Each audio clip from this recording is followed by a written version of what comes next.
देश के लोकतंत्र का असली इम्तिहान तब होता है जब चुनाव होते हैं और जब उन्हीं इलेक्शंस की ट्रांसपेरेंसी पर सवाल उठने लगे तो समझ लो कि कहीं न कहीं कोई गड़बड़ हो रही है। हाल ही में सुप्रीम कोर्ट ने अब एक ऐसे मुद्दे पर कदम उठाया है जो हर एक वोटर के अधिकारों से जुड़ा है। सिर्फ इतना ही नहीं, दिल्ली असेंबली इलेक्शंस जो 5 फरवरी को होने वाले हैं, उससे पहले कुछ शॉकिंग खबरें हैं जो मीडिया में छाई हुई हैं। इतने कंट्रोवर्शियल इश्यूज के बीच में क्या दिल्ली असेंबली इलेक्शंस फेयरली और ट्रांसपेरेंटली हो पाएंगे, ये बड़ा सवाल अभी हमारे देश की जनता के मन में घूम रहा है। तो आइए बिना देरी करते हुए सुप्रीम कोर्ट की लेटेस्ट हियरिंग पर चलते हैं, जहां इलेक्शंस की ट्रांसपेरेंसी को लेकर कई बातें उठाई गई हैं। सुप्रीम कोर्ट ने एक पिटीशन की सुनवाई की है जिसमें ये कहा गया है कि 1961 के कंडक्ट ऑफ इलेक्शन रूल्स में एक ऐसा अमेंडमेंट किया गया है जो पूरी चुनावी प्रक्रिया को एक अंधकार में ढकेल सकता है। ट्रांसपेरेंसी एक्टिविस्ट का कहना है कि ये नए रूल्स वोटर्स के अधिकारों को दबाने का एक नया तरीका है। क्या ये डेमोक्रेसी की असली रोशनी को बुझाने का एक और खेल है? क्या एक नया मास्टर स्ट्रोक तैयार हो रहा है जिसमें वोटर्स को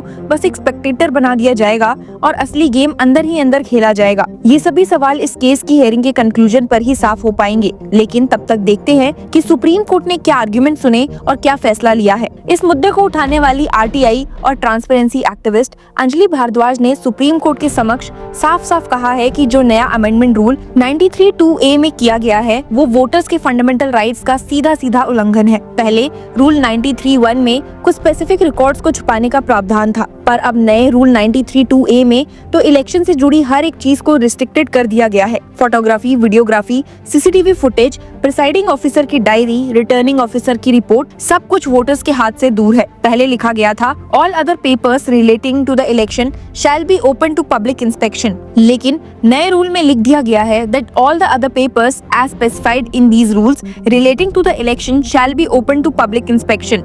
मतलब जो छुपाना है उसको छुपा दिया जाएगा और जो दिखाना है सिर्फ वही दिखाया जाएगा। पिटिशनर मानती हैं कि ये एक ऐसा लूपहोल है जिसमें ट्रांसपेरेंसी सिर्फ एक नाम भर की चीज बन गई है।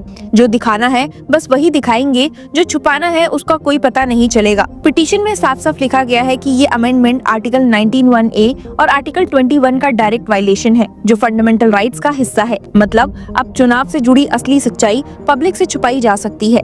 इस पिटीशन में डिमांड की गई है कि रूल 93(2)A का अमेंडमेंट अनकॉन्स्टिट्यूशनल घोषित किया जाए, इलेक्शन रिकॉर्ड्स और सीसीटीवी फुटेज वोटर्स के लिए अवेलेबल हो और रिटर्निंग ऑफिसर्स हैंडबुक में दिए गए ओपेक रिस्ट्रिक्शंस को हटाया जाए। पिटीशन को देखने के बाद सुप्रीम कोर्ट ने एक अहम कदम उठाया है और इलेक्शन कमीशन और मोदी सरकार को नोटिस भेजा है। जहां एक तरफ सुप्रीम कोर्ट ने नोटिस तो भेज दिया, लेकिन इस पर कई और सख्त एक्शंस भी लिए जाएंगे या फिर ये एक और अधूरा फैसला बनकर रह जाएगा। क्या सच में इस देश में वोटर्स के पास अधिकार है या सिर्फ एक वोटिंग मशीन दबाने की आजादी है जिसमें अंदर क्या हो रहा है उसका किसी को कोई पता नहीं। इस ट्रांसपेरेंसी वाले बवाल के बीच में एक और पॉलिटिकल हंगामा दिल्ली के गोविंदपुरी में देखने को मिला है, जिसमें आम आदमी पार्टी और बीजेपी आमने सामने आ गए।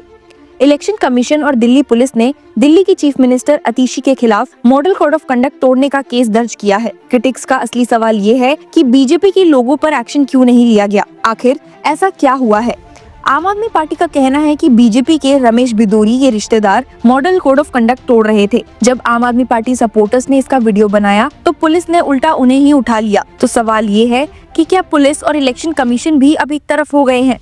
इस पूरे ड्रामा का सबसे एक्सप्लोसिव मूवमेंट तब आया जब रात के 2 बजे chief minister Atishi police station पहुंची और कहा कि उनके सपोर्टर्स को बिना किसी वजह से उठाया गया है। उनका कहना था Delhi police illegally took into custody 2 youths who were reporting and making a video of MCC violations. No actions was taken against those making the violation. पर जब अतिशी ने SHO के खिलाफ कंप्लेंट लिखवानी चाहिए तो कुछ उल्टा ही देखने को मिला। अरविंद केजरीवाल का कहना है कि इलेक्शन कमीशन और दिल्ली पुलिस खुलेआम बीजेपी के हुलीगेनिज्म का प्रोटेक्शन कर रही है। उनका आरोप है कि बीजेपी अगर कोई मॉडल कोड ऑफ कंडक्ट तोड़ती है तो उस पे कोई एक्शन नहीं होता, पर अगर कोई आम आदमी या आम आदमी पार्टी का सपोर्टर उनका वीडियो बनाता है तो उसको जेल भेज दिया जाता है। अमित मालविया ने इसका तुरंत जवाब दिया है और कहा है कि अतिशी के सपोर्टर्स ने एक पुलिस ऑफिसर को तमाचा मारा है। बीजेपी के रमेश बिदोरी ने भी एक क्लीन चिट दी है और कहा है कि मेरे दोनों बेटे एक एडवोकेट और एक इंजीनियर हैं, वो इंडिया में भी नहीं है। आम आदमी पार्टी सिर्फ हार से डरते हुए ये ड्रामेबाजी कर रही है। दिल्ली विधानसभा चुनाव 2025 का महासंग्राम शुरू हो चुका है और साथ ही कानूनी कार्रवाइयां भी तेजी से है। 7 जनवरी से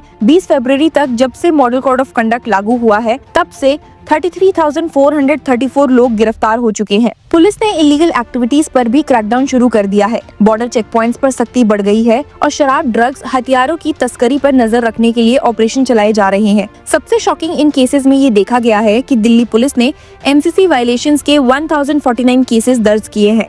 इस दौरान 462 इलीगल वेपन्स, 510 कार्ट्रिजेस और 1,08,258 लीटर लिकर भी पकड़ी गई है। आर्म्स एक्ट के तहत 482 लोग गिरफ्तार हुए हैं। 5 फरवरी को वोटिंग होनी है और 8 फरवरी को काउंटिंग होगी। चुनाव में 3 मुख्य पार्टीज आम आदमी पार्टी, बीजेपी और कांग्रेस के बीच में कड़ी टकरार है। आम आदमी पार्टी इस इलेक्शन में अकेले चुनाव लड़ रही है, जो इंडिया गठबंधन के अंदर दरार की अफवाहों को और भी तेज कर रही है। बीजेपी लीकर पॉलिसी स्कैम और पॉल्यूशन के मुद्दे को बना रही है, जबकि केजरीवाल ने जाट आरक्षण की डिमांड उठाई है। कांग्रेस भी मैदान में है और आम आदमी पार्टी के खिलाफ भी आरोप लगा रही है। आपको बता दूं कि ADR यानी कि एसोसिएशन फॉर डेमोक्रेटिक रिफॉर्म्स की एक रिपोर्ट के मुताबिक चुनाव में लड़ रहे 699 कैंडिडेट्स में से 132 के खिलाफ क्रिमिनल केसेस है, जिनमें 81 में सीरियस क्राइम्स डिक्लेयर किए गए हैं। 13 कैंडिडेट्स पर महिलाओं के खिलाफ आपराधिक केसेस हैं, 2 पर मर्डर का आरोप है और 5 पर अटेम्प्ट टू मर्डर का। सुप्रीम कोर्ट के निर्देशों के बावजूद पार्टीज ने क्रिमिनल्स को टिकट देना बंद नहीं किया है। रिपोर्ट में बताया गया है कि 19% कैंडिडेट्स किसी न किसी क्रिमिनल केस में फंसे हुए हैं। आम आदमी पार्टी के 70 में से 44 कैंडिडेट्स, कांग्रेस के 70 में से 29 और बीजेपी के 68 में से 20 कैंडिडेट्स के खिलाफ क्रिमिनल केसेस हैं। 16 कॉन्स्टिट्यूएंसीज रेड अलर्ट जोन में हैं, जहां 3 या उससे भी ज्यादा क्रिमिनल्स चुनाव लड़ रहे हैं। मटियाला कॉन्स्टिट्यूएंसी में सबसे ज्यादा 5 क्रिमिनल बैकग्राउंड वाले कैंडिडेट्स हैं। अगर पैसों की बात करें तो बीजेपी के करनैल सिंह सबसे अमीर कैंडिडेट हैं, जिनकी टोटल प्रॉपर्टी 259 करोड़ की है, और उनके बाद बीजेपी के मनजिंदर सिंह सिरसा हैं, जिनकी प्रॉपर्टी 248 करोड़ की है। कांग्रेस के गुरचनन सिंह राजू 130 करोड़ और बीजेपी के परवेज साहिब सिंह ₹115 करोड़ के एसेट वाले हैं। 125 कैंडिडेट्स 5 करोड़ या उससे ज्यादा के मालिक हैं, जबकि 222 कैंडिडेट्स ₹10 लाख से भी कम की प्रॉपर्टी वाले हैं। ADR की रिसर्च में सामने आया है कि जानकार होने के बावजूद 35% वोटर्स क्रिमिनल बैकग्राउंड वाले कैंडिडेट्स को वोट देते हैं। सुप्रीम कोर्ट ने पॉलिटिकल पार्टीज को ऑर्डर दिया था कि वो बताएं कि क्रिमिनल्स को टिकट क्यों दिया गया, पर किसी पार्टी ने इसका पालन नहीं किया है। इलेक्शन कमीशन को भी एक्शन लेना था, पर अब तक कोई रिपोर्ट नहीं आई है। एजुकेशन बैकग्राउंड के बारे में देखा जाए तो 324 कैंडिडेट्स ने सिर्फ 5वीं से 12वीं तक की पढ़ाई की है, जबकि 322 ग्रेजुएट या उससे ऊपर की डिग्री वाले हैं। 18 डिप्लोमा होल्डर्स है, 6 सिर्फ लिटरेट है और 29 इलिटरेट है।